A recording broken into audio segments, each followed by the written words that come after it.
Ang mga nagunang balita, umento sa terminal fee tukion sa board member sa Mactan Cebu International Airport karong Biyernes. Supply sa tubig ug kuryente sa Albay putlon karong Domingo aron mapugos ug bakwit ang mga residenteng duol sa Mayon Volcano Danger Zone.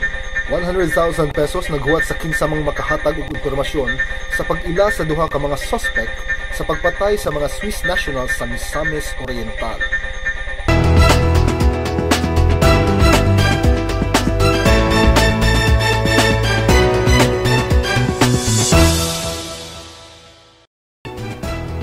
Sugbog sa mga nagsunod ng among pagsibiya Miyerkules karon Oktubre 8 tuig 2014.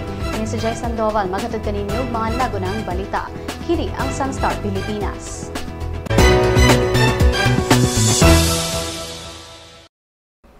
Bagyong Ompong dili direktang makaapekto sa Pilipinas apan mupakusog sa habagat. Kauban nato karon si Netherlands sa letrero gikan sa Pag-asa Mactan. Netherlands asa na karon si Bagyong Ompong ug unsay masinati nato sa Central Visayas bisan dili siya direktang makaapekto sa nasod.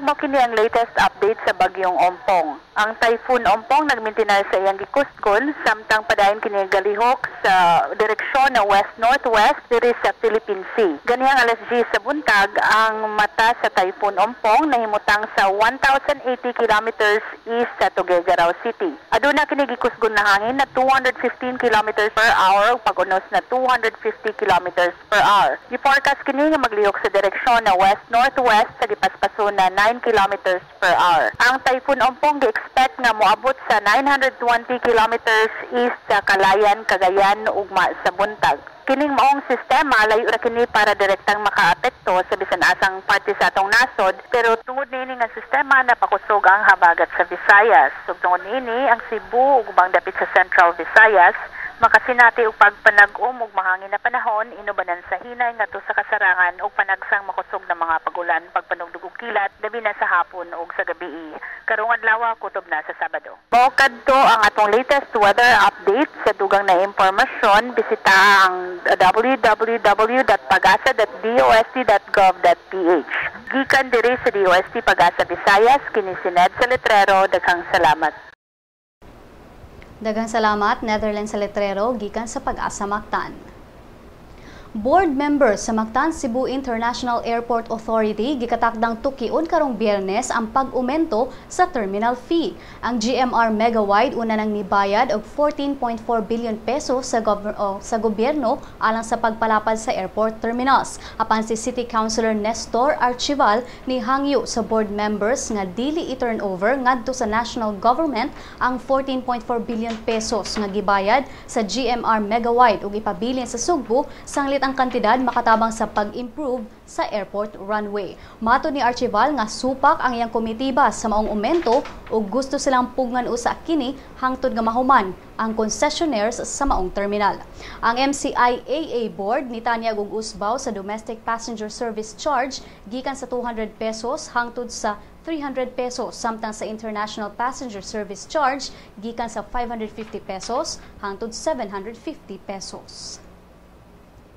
Supply sa tubig ug kuryente sa Albay putlon karong Domingo aron mapugos og bakwit ang mga residenteng duol sa Mayon Volcano Danger Zone. Si Edwin Castaneda sa detalye. Supply sa tubig ug kuryente sa Albay temporaryong putlon sulod sa 6 kilometros nga permanent danger zone sa Mayon Volcano aron mapugos ang mga residente sa lugar nga mobakwit. Si Rafi Alejandro, Director sa Office of the Civil Defense sa Albay, nibutyag nga wala pa hinoy klarong adlaw apan posibleng putlon ang supply sa kuryente ug tubig karong Domingo aron maobliga ang mga residente nga mohawa sa ilang pulianan ug dili na mobalik sa ilang lugar nga nahimutang sa danger zone. Sa report sa National Disaster Risk Reduction and Management Council, niabot na sa 12,857 kapiktadong pamilya ang anaa sa 6 kilometers permanent danger zone ug sa 6 to 8 kilometer extended danger zone. Ipambalhin na ang mga pamilya sa mga evacuation centers. Ang NDRRMC niingon nga nagpabilin sa Alert Level 3 ang estado sa Mayon Volcano, buot pasabot nga ang magma anaa na sa crater sa bulkan ug posible kining mobuto sa mga umaabot nga semana. Kini si Edwin Joseph Castaneda alang sa Sunstar Pilipinas. 100,000 pesos naghuwat sa sikinsamang makahatag og impormasyon sa pag-ila sa mga suspect sa pagpatay sa duha ka mga Swiss nationals sa Misamis Oriental. Si Daryl Anunciado sa report. Misamis Oriental Governor Yevgeny Vicente Imano mitanyag gagahapon og 100,000 pesos kung kinsa man makahatag og impormasyon sa mga suspect nga mipatay sa duha ka mga Swiss nationals niadtong Domingo sa Misamis Oriental. Si Imano miingon nga bisan og nakadisturbo ang insidente sa kalinaw sa probinsya, kinahanglan masayran sab nga generally law-abiding ang mga tao sa Misamis Oriental ug buot silang makakuha dayon og sayong solusyon sa maong kaso.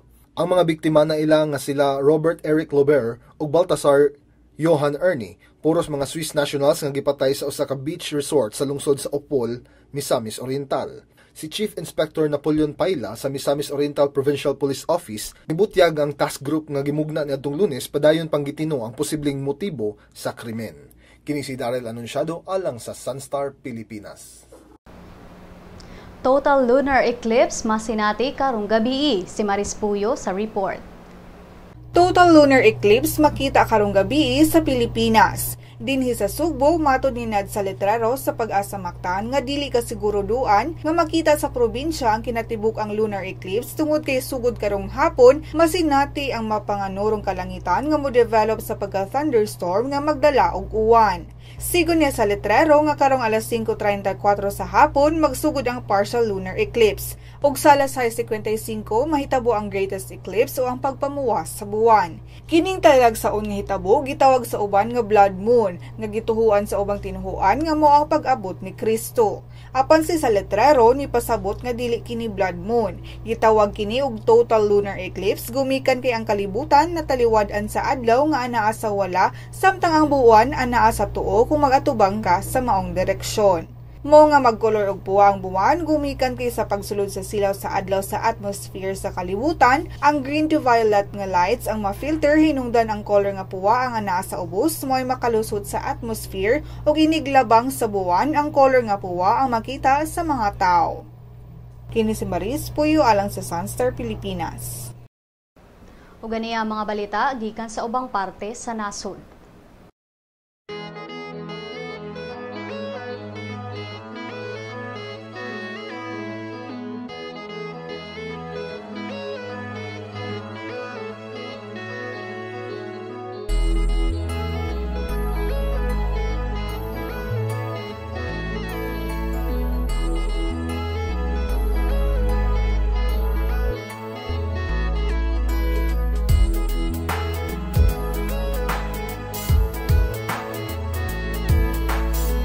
Father Manny Uy of the Society of Jesus, the president of CESAFI for season 14. For supporters and fans of CESAFI, please watch the live streaming of CESAFI, which is being sponsored by the website of Sunstar. God bless you all. Sa atong pagbalik ang balitang showbiz. Had your daily dose of Sunstar news? Good news! Sunstar's e-paper has a 7-day trial version. You can now check on the recent headlines on your desktops, tablets, or smartphones. From the hottest news to the latest updates on any publication. You may register with the following steps. First, go to the website www.sunstar.com.ph. Click the e-paper button at the upper right corner of the page. Click the subscribe button of the new user icon. Fill in the required field of information for registration. Once you're done, don't forget to mark the I have read and agreed to the terms of use and the privacy policy. Click Next. Step 2 will let you choose your type of subscription. Since you're subscribing for the free version, click on the Sunstar Cebu free trial. Click Next. The end of the registration will lead you to the page of today's headlines. Enjoy your 7-day free trial subscription. For more information, visit www.sunstar.com.ph.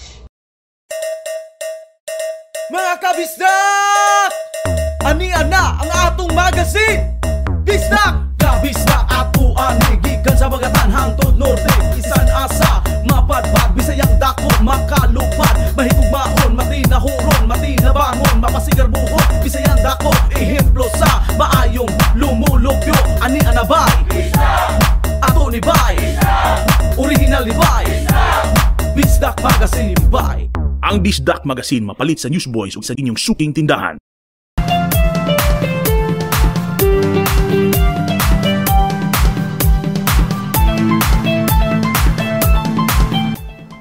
Sospek sa pagpatay sa mama ni Cherry Pie Picache na sayrang taga Camotes, Cebu. Japanese manga series nga Naruto matapos na. Si Maris Puyo sa Showbiz Chika. Suspect sa pagpatay sa inahan ni Cherry Pie Picache na sayrang taga Camotes, Cebu. Gipost ni Cherry Pie sa iyang Instagram ang naong sa suspect nga gingong mo ni patay sa iyang inahan si Zenaida Sison sa 65 anyos niadtong September 19.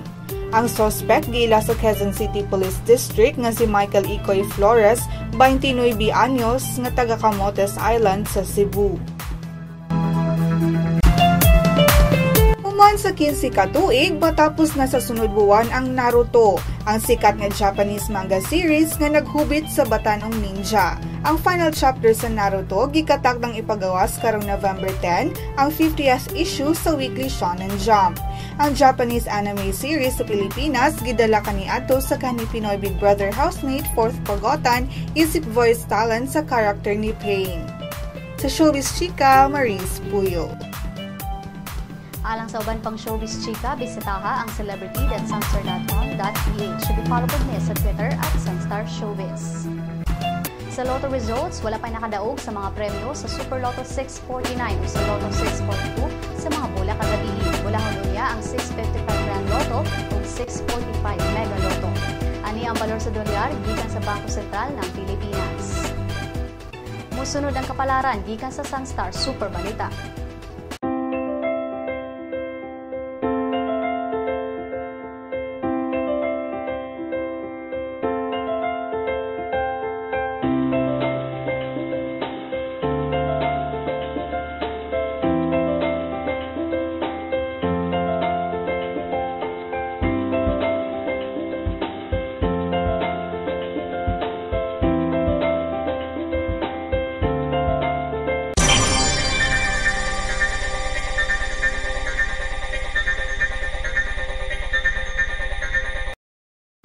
Dini natapos ang atong mga balita karong adlaw. Alang sa dugang pang updates, bisitaha ang www.sunstar.com.ph.